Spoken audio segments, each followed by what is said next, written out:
Hello, how are you? The shortlist for the 2021 International Booker Prize is just about to be announced in a few minutes' time at 5 o'clock. So I've just been on the Booker Prize's Twitter looking, refreshing, waiting for it to be announced. And I thought rather than just sitting here and refreshing, I thought I would throw in my guess of what might be on the shortlist for this year.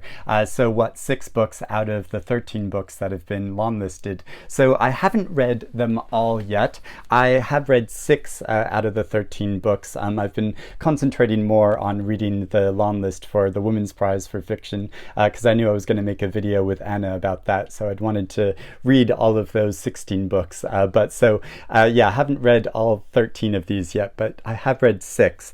And out of the 13, I would pick these 6. Obviously, I'm not an authority. This isn't my authoritative account of what I think will be on the shortlist. But yeah, just I picked 3 books that I really enjoyed and that I think are really great, and then 3 books that I'm most interested in reading next. So just today, I finished reading at night All Blood is Black, and I think this is an incredible novel. It's so powerful. It's very short, but what it says about war and what war does to people. It's about 2 Senegalese soldiers fighting for France during the Great War, and how one of them dies. They're very close friends, and how the other friend, it's narrated from his point of view, how he just goes a bit crazy and mad, and it's how war makes people inhuman, but also brings out surprising aspects of their humanity, and yeah, such a powerful novel.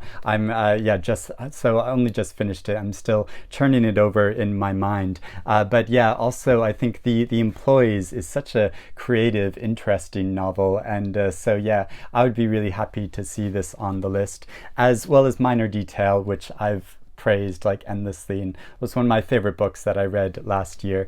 And then yeah, I'm really interested in reading these 3 books as well as some other books on the long list, but yeah, these are the 3 main ones that I want to get to. And I did read The Dangers of Smoking in Bed, which I thought was okay. The stories are quite inventive, but they did seem quite gimmicky. Though I would say the final story was my favorite story. So if you're going to read this collection, go read the final story in the collection first, and then read the other stories. But I also read The Pearfield, and I wouldn't be mad to see this on the short list. I thought it was really well done. It is a very, very bleak novel, but yeah, I'm not too sure about its chances of making the shortlist. And then I've already talked trash about The War of the Poor. I just thought this is a really unsuccessful novel, if you call it a novel or a novella. I don't really think it's either, and it doesn't really fit into nonfiction, and that's not like a problem, but just yeah, I thought it doesn't really say all that much about the life of the individual that it's talking about, or say anything much more outside of that. Yeah, it didn't really work for me. And yeah, and I would be curious to read the other books on the list, but yeah, those 3 are the ones I'm really hoping to see. So I am gonna keep refreshing the account now and hope to see what is on the shortlist. It's just a minute away. Exciting. And refresh and refresh. Okay, it just came up. Oh, just 16 seconds ago. Exciting. Yay! Night All Blood is Black. Hooray! So happy to see that there. Oh wow, The Dangers of Smoking in Bed is there. Oh, that's interesting. And ooh, what else? What's next?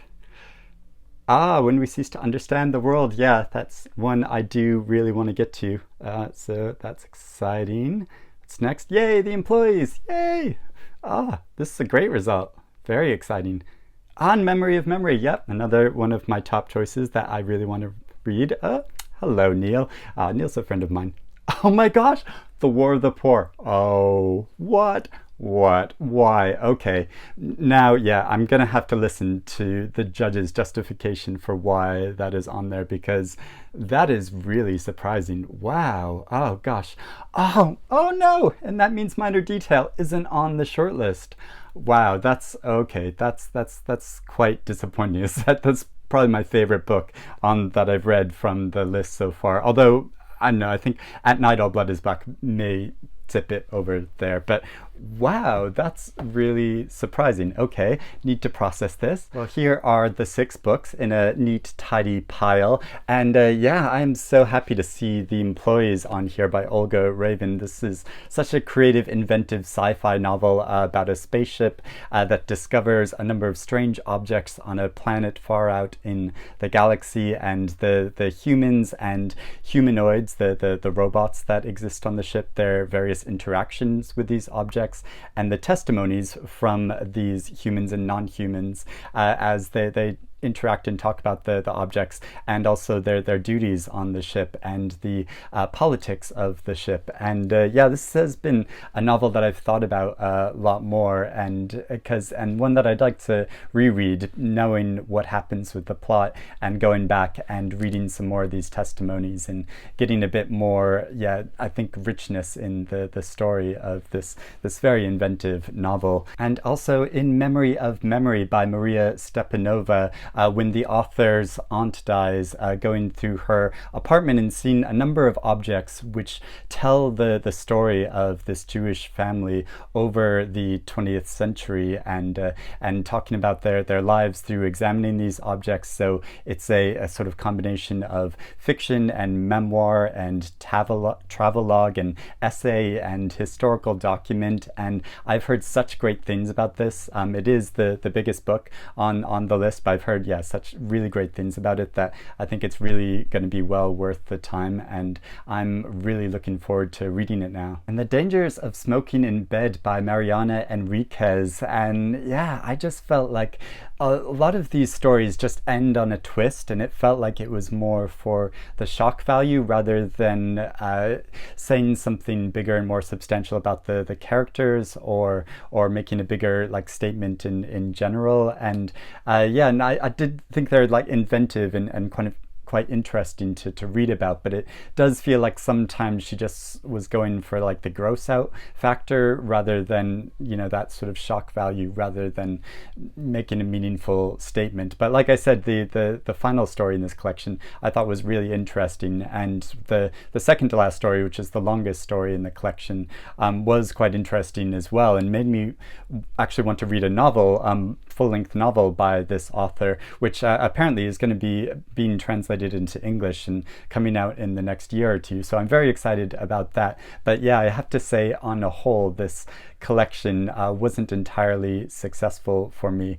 How it explores the lives of different people in Argentina as ghosts and sort of spirits intrude upon their lives, and yeah, there's lots of nasty things that happen, and in doing that, it does explore sort of economic disparity within the country and political tensions, and abroad as well. Like there's one of the short stories is set in Spain, as Argentinians in Spain, in Barcelona, and yeah, and I thought it was interesting, but yeah, just didn't entirely work for me. When We Cease to Understand the World by Benjamin Labatut, about a number of different scientists and mathematicians and their lives, and the impact their work had upon the world, but also how they had quite complicated personal lives. And yeah, this is a book that I'd wanted to read before it was on the prize list, because I'd heard really good things about this before. I know this has like quite a few champions. I have heard some dissenting opinions since the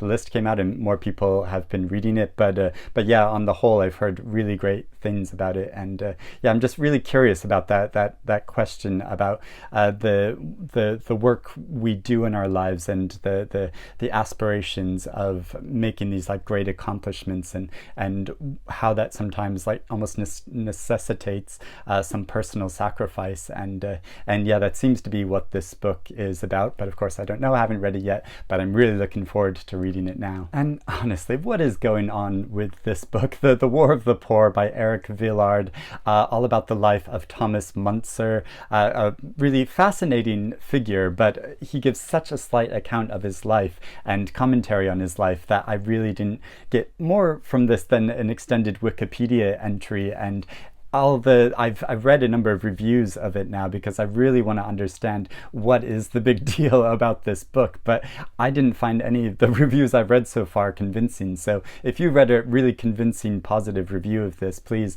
let me know, and I'll be really interested to read about that. But yeah, I just feel like it's way too brief, doesn't say anything that profound or interesting about it. I'd really like to read a full-length biography about Thomas Müntzer and the reform he tried to make, and his fighting against the church, arguing that God would be on the side of the poor rather than the rich, as practiced by religions. It seems to be that the wealthy are the ones that seem to be on the side of God. And it's really bold that he spoke out against the church in the 16th century when he was alive, and because it was such a big, powerful organization. To do that is quite a bold thing to have done. So I would really be interested to read a comprehensive account of his life, or a really interesting fictional account of his life, but I just didn't think this book was either of those. But if you read this book and really enjoyed it or really appreciate it, please let me know in the comments